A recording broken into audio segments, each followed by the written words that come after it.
I see people saying you should go die.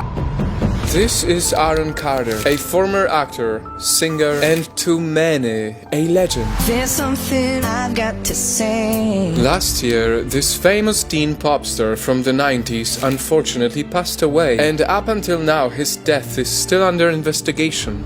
So let's take you back to the final hours of this American legend that many people watching this grew up with. October 22nd, 2022. Aaron was supposed to perform at the Black Horse Bar in Winona at 8 p.m. But in the morning he left the organizers a message that he wouldn't be able to make it. So at 9 a.m. the organizers cancelled the show. But 8 hours later, around 4:45 p.m. they learned that Aaron actually might make it, because he posted this as an update. I know there's a lot of weirdos and Twitter people saying that I'm not going to be in Minneapolis tonight. Well, go ahead and take a bet on that. I will be there, and it's a sold-out show. At around 7:30 p.m. he boarded a plane, and 2 hours later he landed at Minneapolis. But he only reached Winona at 12:45 a.m. of October 23rd, which was 4 hours after the original schedule of his performance. There, late, he performed, and no one had any idea it was going to be his last performance.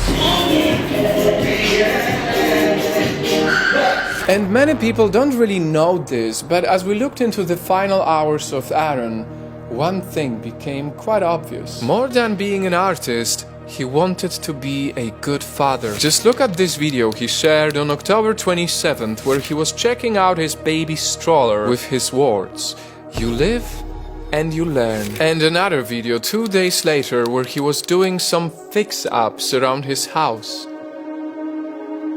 That was his last Instagram post ever. 4 days later, on November 2nd, Aaron was pulled over by cops after being suspected of driving under the influence. He was cleared after passing the sobriety test. He said, not knowing that these will be one of his final inspiring words: "When you do the right thing, you don't get in trouble.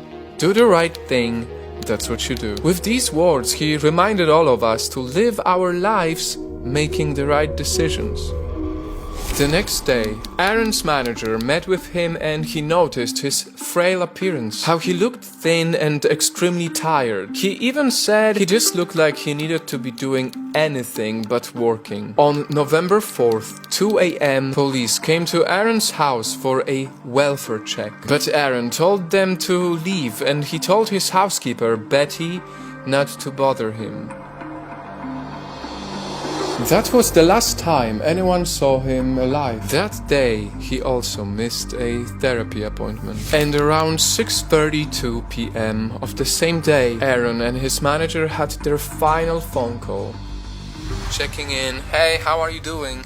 I'm just headed back to the house. I was in LA. All good though, things are looking up." "I know it.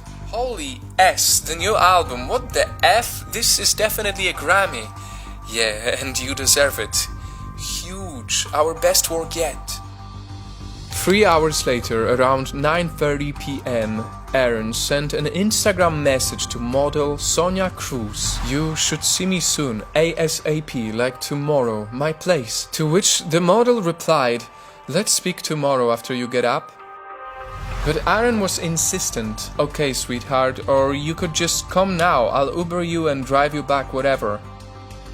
Unfortunately, Sonia never came to his house. And at around 11 a.m. of November 5th, 2022, the housekeeper, Betty, went to Aaron's room to ask if he wanted coffee, but he wasn't responding and the dog was barking non-stop. She opened the door only to find Aaron's body in the bathtub with the water jets still running. She called 911 and told them Aaron had drowned. But it was too late. While his death is still under investigation up to now, there's at least one thing you can learn from his final hours. In the words of Aaron Carter, you live and you learn. And more importantly, when you do the right thing, you don't get in trouble. Do the right thing, that's what you do.